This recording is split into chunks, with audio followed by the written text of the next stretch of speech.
안녕하세요. 세례받게 되신 것을 진심으로 축하드립니다. 세례는 우리 신앙생활에 있어서 너무 중요한 일이기 때문에 미리 준비하고 점검하며 확인하는 절차를 갖게 됩니다. 세례는 예수 그리스도가 나의 구주가 되심을 믿는 신앙을 공식적으로 고백하는 것이며, 또 교회는 신앙 공동체의 일원이 됨을 환영하며 공식적으로 받아들이는 예식입니다. 성령의 은혜가 아니고는 하나님을 아버지라 고백할 수도 없고, 자신의 주인됨을 인정할 수도 없고, 또 예수 그리스도께서 나의 구원자 되시며 내 삶의 주인이라는 고백도 할 수 없습니다. 그래서 예수를 믿고 신앙생활하기로 결심한 것은 철저하게 하나님의 인도하심, 그리고 성령님의 사랑의 추적이 있었다는 것을 의미합니다. 하나님의 은혜가 우리를 부르셨고 지금까지 인도하셨고, 또 이러한 고백을 할 수 있도록 이끌어 주셨습니다. 세례 교육을 통해 이러한 고백을 다시 한번 확인하며 하나님과 함께 새로운 인생을 살아가는 거듭남의 시간이 되기를 소망합니다. 세례의 의미에 대해서 간략히 이야기하겠습니다. 성경에서의 세례. 성경에 등장하는 예수님 당시의 세례는 개종자들의 죄 씻음, 또 출교에 준하는 죄에 빠졌던 자가 다시 유대교에 입교하는 예식이었습니다. 그런데 세례요한은 할례를 받지도 않고 율법대로 살지도 않았던 이방인들이 개종할 때만 세례를 베푼 것이 아니라 유대인들에게도 세례를 베풀었습니다. 예수님도 세례를 받으셔야 될 필요는 없으셨지만 몸소 세례자 요한에게 세례를 받으시는 본을 보여주시면서 우리 모두 세례를 통해 거듭나야 함을 보여주셨습니다. 또한 모든 사람에게 세례를 베풀라고 마지막에 명령하기도 하셨죠. 세례를 받으려면 적어도 세례가 무엇인지는 알고 받아야 하지 않겠습니까? 먼저 세례란 무엇인가를 살펴보겠습니다. 첫 번째로 세례는 예수님께서 우리에게 주신 성례입니다. 세례는 구약의 할례와 의미적 연속성이 있습니다. 할례는 하나님의 백성이 된 표를 몸에 하고 다니는 것이었습니다. 매일 아침 처음 화장실에 갈 때마다 나는 하나님의 백성이라는 사실을 확인하며 하루를 시작하면서 살아가도록 제정하신 것이 할례입니다. 세례 역시 우리가 하나님의 백성이 되었다는 표로 만든 예식입니다. 골로새서 2장 11절에서 12절 말씀에 보면, 또 그 안에서 너희가 손으로 하지 아니한 할례를 받았으니 곧 육의 몸을 벗는 것이요 그리스도의 할례니라. 너희가 세례로 그리스도와 함께 장사되고 또 죽은 자들 가운데서 그를 일으키신 하나님의 역사를 믿음으로 말미암아 그 안에서 함께 일으키심을 받았느니라 라고 말씀합니다. 그러니까 그리스도 안에서 우리는 할례와 다른 하나님의 백성이 된 표가 있다는 것이죠. 이것이 바로 세례라는 것입니다. 성례는 보이지 않는 은혜를 보이는 증표로 나타내는 거룩한 예식입니다. 성례는 단순한 예식이 아니라 하나님의 은혜가 우리에게 주어지는 증표이며 통로입니다. 예수님께서 직접 제정하여 우리에게 남겨주신 성례는 세례식과 성찬식이 두 가지뿐입니다. 세례는 예수 그리스도가 나의 구주 되심을 고백하며 거듭남의 증표가 되는 것이고, 성찬은 거듭난 하나님의 백성들이 그리스도와 연합되어 있음을 확인하는 예식이라고 할 수 있습니다. 두 번째로 세례는 우리 죄를 씻음받고 구원받았다는 사실을 확인하는 예식입니다. 세례를 한자로 풀면 씻을 새와 예식 예자를 써서 씻는 예식이라는 뜻입니다. 그럼 무엇을 씻는다는 의미일까요? 우리의 죄를 씻는다는 의미입니다. 세례를 받는다는 것은 죄로 더럽혀진 우리의 모습이 깨끗해지는 것을 말합니다. 구원은 죄의 비참함, 죄의 결과로부터 시작됩니다.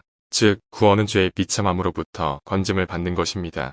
우리 스스로는 죄의 문제를 해결할 수도 없고 끊을 수도 없고 비참한 결과로부터 자유로울 수도 없습니다. 이 죄를 씻을 수 있는 것은 우리를 대신해서 죄 없으신 예수 그리스도께서 우리 대신 죽으심으로 속량해 주시는 은혜뿐입니다. 우리는 모두 하나님 앞에서 죄인임을 고백해야 합니다. 여기에서 죄인이라고 하는 것은 세상에서 일반적으로 말하는 죄인과는 의미가 조금 다릅니다. 세상에서는 법을 어긴 사람을 범법자라고 부르며 죄인이라 합니다. 그러나 성경에서는 죄인을 하나님을 인정하지 않고 하나님 뜻에 불순종하는 사람을 말합니다. 선악과를 따먹고 불순종한 아담 이후로 모든 인간은 아담의 후예가 되어 죄가 유전되어 내려옵니다. 죄의 힘이 어찌나 강력한지 죽음이 아니고는 죄를 끊어버릴 수가 없습니다. 우리는 죄를 지어서 죄인이 아니라 죄인으로 태어났기 때문에 죄의 열매들, 죄의 결과들이 나타나는 것입니다. 세례는 예수님이 우리 대신 죽으심으로 우리의 모든 죄를 씻어주셔서 정결하게 되었음을 고백하는 예식입니다.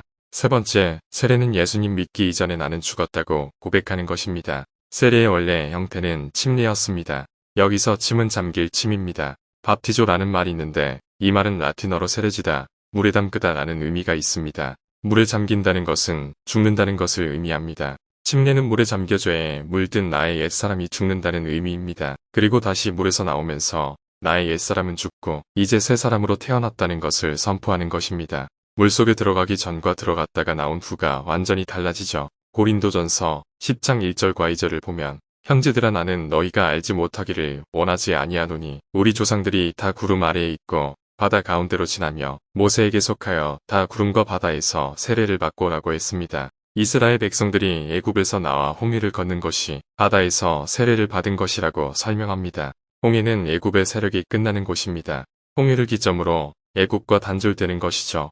홍해를 건넌 후에도 애굽을 계속 그리워하는 이스라엘 백성들은 계속해서 시험에 들고 연단을 받았습니다. 마찬가지로 세례를 받은 후에 다시 옛날의 삶을 그리워하고 옛날의 모습으로 돌아가려 한다면, 옛 모습을 끊어버리지 못한다면 우리의 신앙도 계속해서 시험과 연단을 받을 겁니다. 이전에 내가 죽었다는 것은 죄에 대해 죽었다는 것입니다. 그리고 죄에 대해 죽었다는 것은 이제 더 이상 죄가 이끄는 대로 살지 않겠다는 것입니다. 죄는 강력합니다. 스스로의 힘으로는 멈출 수가 없습니다. 급발진하는 자동차처럼 어딘가에 부딪혀 사고가 나야만 정지할 수 있습니다. 죄는 그렇게 우리 삶을 억압합니다. 스스로 벗어나지 못합니다. 성령의 세례를 받고 성령의 도우심을 받아야 죄로부터 벗어날 수 있습니다. 그래서 성경은 이렇게 이야기합니다. 고린도후서 5장 17절입니다. 그런즉 누구든지 그리스도 안에 있으면 새로운 피조물이라 이전 것은 지나갔으니 보라 새 것이 되었도다 라고 말씀합니다. 네 번째, 세례는 나를 위해 대신 죽으신 예수님과 연합하는 것입니다. 세례는 그리스도와 연합하는 것입니다.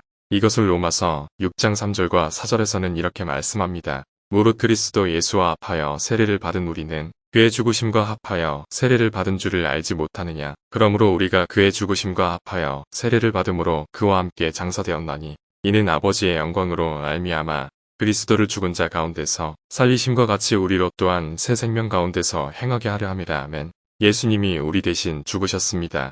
예수님을 믿는다는 것은 예수님의 죽으심으로 나의 옛사람도 죽었음을 고백하는 것입니다. 또한 예수님이 죽음의 권세를 이기고 다시 살아나신 것과 같이 우리도 다시 살게 될 것을 믿는 것입니다. 갈라디아서 2장 20절에서는 내가 그리스도와 함께 십자가에 못 박혔나니 그런즉 이제는 내가 사는 것이 아니요 오직 내 안에 그리스도께서 사시는 것이라. 이제 내가 육체 가운데 사는 것은 나를 사랑하사 나를 위하여 자기 자신을 버리신 하나님의 아들을 믿는 믿음 안에서 사는 것이라고 고백합니다. 이제 예수님과 연합하여 생사를 같이 하며 동행하는 주님과 연합된 삶이 시작되는 것을 의미합니다. 세례는 예수 그리스도와 합하여 하나가 되어 살겠다는 공식적인 고백입니다. 우리의 신앙으로 이 고백을 하는 것이 세례입니다. 세례를 통해 내 신앙을 공식적으로 고백하고 교회 공동체 안에 들어와 함께 교제하며 아름다운 신앙생활을 시작하는 여러분이 되길 소망합니다. 교육받느라 수고하셨습니다.